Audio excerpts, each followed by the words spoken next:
We'll meet here to go on motorcycle rides. We'll meet here in like the middle of the day if like people just don't have work going on. Like almost any time you're here for more than an hour, we're gonna run into somebody that you know and like. Just slowly getting to know people through that one cup of coffee that they get every day. It's literally like having another family. I mean, I remember like the first time I came in here before I knew anyone that worked here, before I knew Cohen or Mark, before I, had buddies that were here every day. It was just kind of one of those things where I came in, I sat down and I got a coffee and I didn't feel out of place at all. It's early in the morning and there would be 15 or 20 people, bikes lining the railing of the patio, and everybody's in their Lycra and their kits and clomping around in their cycling shoes and filling up on coffee. Two of our regulars, they just had a baby, and like they brought their baby in specifically to Huckleberry so we could meet her.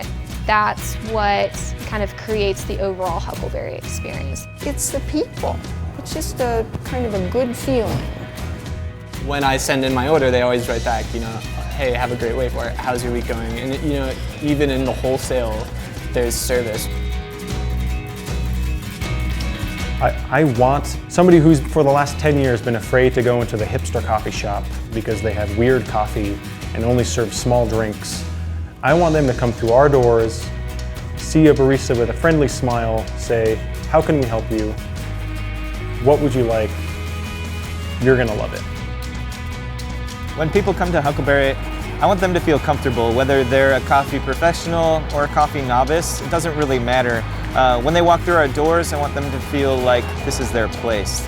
At the root of everything we do is we want as many people to taste our coffee as is possible. So we tasked Kevin to make sure that we have coffees that appeal to everyone.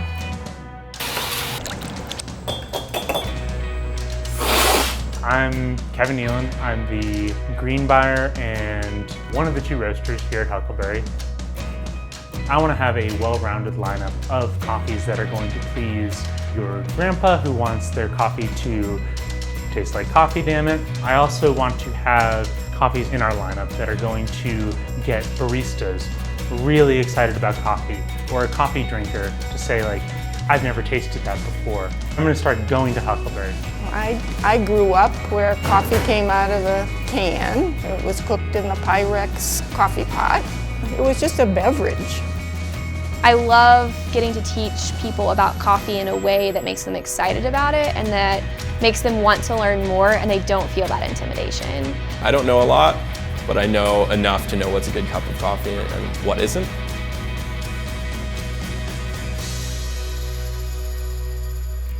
What's fun about Mark and I is that we are examples of the power that is the coffee shop experience.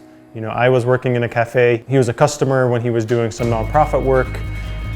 And it was that amazing thing that only happens in coffee shops where you go from being a customer to a regular, then you're talking about music, then you go get a beer, then you're friends. And now really that spirit of friendship and community just continues to run through the company 6 years later. Huckleberry Roasters started off as a roasting company. We now think ourselves as a coffee company. And our future really just continues to be about the people.